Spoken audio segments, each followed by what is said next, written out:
Okay, so as I mentioned, we're going to now take a look at solving x squared minus 4, the absolute value, equals x plus 2. So notice how similar all these questions that I do are. It's more simple on my end because it allows me to produce more work. But it's also so you more easily have staples, like nice little parabolas that you can recognize, and simple lines so you can learn foundations more easily. Have cleaner notes the first time, then learn the foundational steps and apply them to more difficult questions. So we just graphed the parabola on the left-hand side of the equation in the last section, and we graphed the right-hand side absolute value case of what this is actually a line. Either way, let's do the positive case and the negative case. So negative positive case as is. Negative case, distribute a negative into the absolute value. Notice teachers start to skip more steps. Where before they would prettily do a nice little brackets around it distribution step and then just show you and talk you through it. Okay, so let's solve these equations. So if I subtract x from the equation on the left, I get x squared minus x, and if I subtract 2 from both sides, I get minus 6 equals 0. I can factor it. Two numbers that multiply to get negative 6 and add to get negative 1 are x minus 3 and x plus 2, still equals 0. Set your factors equal to 0 separately and solve. Remember the point when I said that to you 5 times in a row at the end of chapter 4? So because we continue to use these processes throughout the remainder of math forever. So if you were to set your factors equal to 0 separately and solve the first one. X equals 3. Circle your answer. Solve the second one. X equals negative 2. Circle your answer. Obviously, check your answer.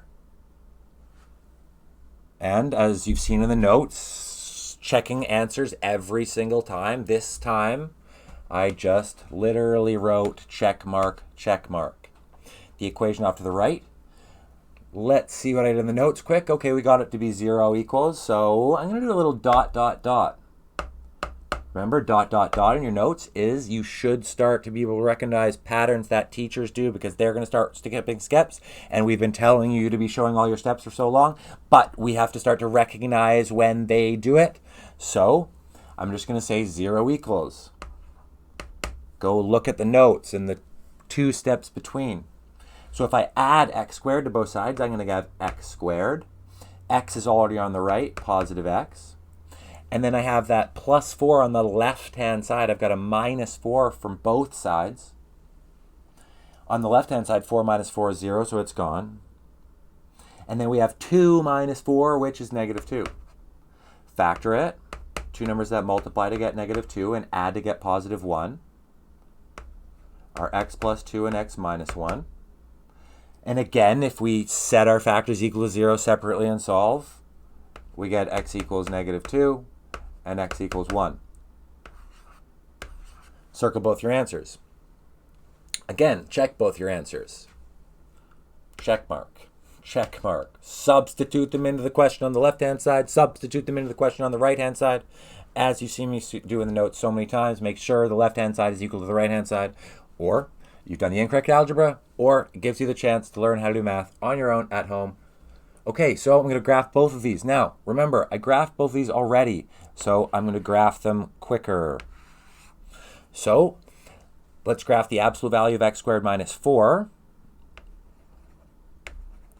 The parabola started with the vertex at the y-intercept of 0, 4, opened downwards to the two x-intercepts of 2, but then bounced off in the W formation that we just learned. And the line on the right-hand side, label your equations all the time. Remember, so from the graph down below to both to the equation that we started off at the top in big red. The absolute value of x squared minus 4 is equal to x plus 2. So we just graphed the left-hand side, so we're going to say y equals the left-hand side. Y equals the absolute value of x squared minus 4. Now we're going to graph, close absolute value, excuse me.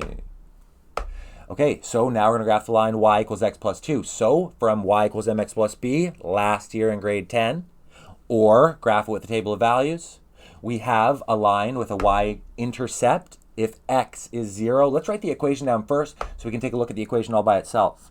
So y equals the right-hand side from above. Again, y equals the left-hand side, y equals the right-hand side. Find the intersections. Only care about the x value. So y equals x plus 2. Y equals mx plus b, we have a y-intercept of 2. Or, looking for a y-intercept, x is 0, put 0 in. Which method is better? Well, 1 works all the time, and 1 only works in one tiny little idiosyncrasy, whichever. So, let's do a table of values in our head. 0 plus 2 is 2. 1, when x is 1, plus 2 is 3. Ooh, there's an intersection, circle it. When x is 2, 2 plus 2 is 4. And when x is 3, 2 plus 3 is 5. Going in the other direction, back to the y-intercept.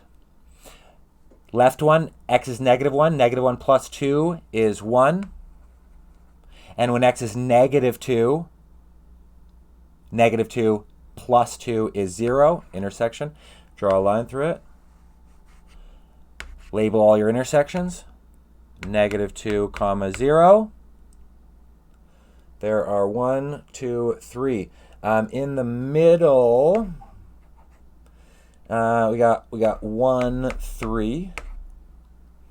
And up above, top right, we've got 3, 5. Oh my gosh, I should just be looking at the notes. Yeah. Okay. So I'm going to circle all those answers. So remember, we're just looking at the x values. We just introduced y to help us solve. And what are they? Negative 2, 3, and 1. Where do we have those already? From above. 3, negative 2, and 1. Solving algebraically, doing the positive case and the negative case. Checking your answer. Solving it graphically. Okay, so what you're going to run into right now is one of the interesting times where you just go, what just happened? And you're going to wonder why the textbook randomly goes into a different type of graphing shape right now. And altogether wonder why the textbook is written and the curriculum is put together so interestingly. But all the same, we are now going from absolute value graphs, V's and W's, and possibly other shapes, into interesting looking LCs. And again, we're going to run through all the monkey graphs like we do always up to the point of the new graph that we just learned. Okay.